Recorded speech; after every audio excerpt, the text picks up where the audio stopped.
pretty much all my life that my purpose in doing research has been to find how human learning can be made more effective and more efficient.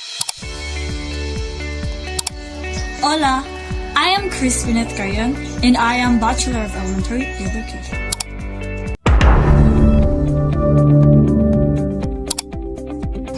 Hi everyone, our topic for today is all about Robert M. Gagne. On this video, you will know his past life and his work, The Condition of Learning. First one, his biography. Robert Mel Gagne was born in North Andover, Massachusetts. Gagne died on April 26, 2002 at the age of 82. During his valedictorian speech in 1932 in high school days, he argued that psychologists must be employed to lighten the stress of human life. Gagne works and theories have contributed to subject educations and are employed today to aid knowledge acquisition. Gagne drew the top psychological talent to research groups and their achievements together with his teaching and writing rekindled psychologists' interest in practical issues. Gagne published work had vital influences of training methods and educational practices, which are the essential of learning for instruction in 1974 and condition of learning in 1979. Gagne was drafted in the Army after graduating from Yale in 1937. Gagne earned his psychological degree from Brown University in 1940, where he began a seminal period of his career developing psychomotor tests for EQ classification, perceptual abilities, and pioneering studies of human engineering.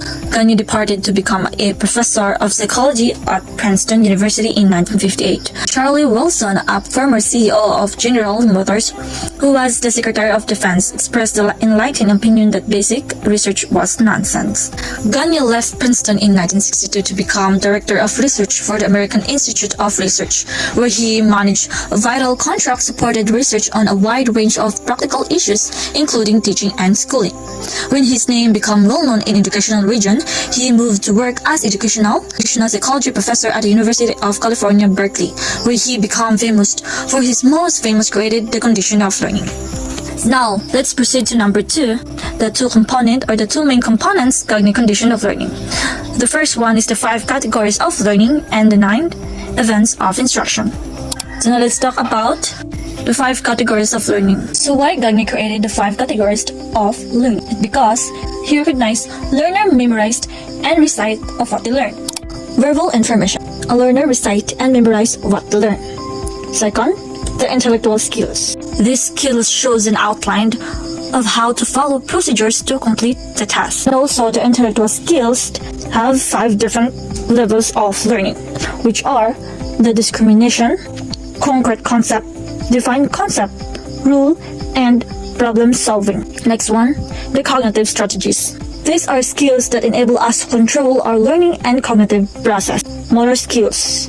These skills is execute the body movements smoothly in the proper sequence. Attitude. This one is the outcomes of learning that influence the individual choices of personal action. Now, let's proceed to the 9 events of instruction.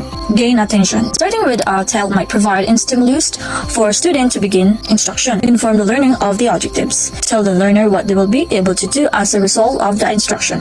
This can be formalized or very simple objectives that the learner can easily understand. So stimulate recall of prior knowledge.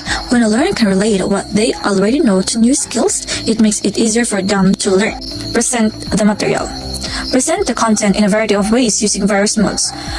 For example, use of lectures or hands-on activities that build on the learner's existence of knowledge. Provide guidance to the learner.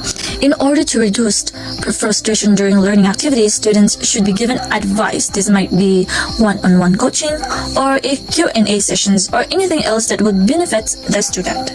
Elicit performance. While this can be accomplished by the instruction, by a teacher modeling their talents, it is the most effective approach for them to practice their newly gained behavior, skill, or information independently.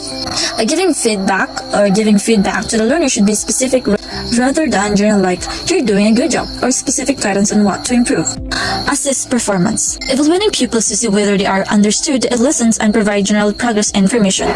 This is also a good moment for students to identify subject they still need to understand. And lastly, enhance retentions and transfer. This can be accomplished by informing the student about situations that are comparable to their own. Review the lesson, provide more practice, or allow students to put their new skills to the test in a personal competition.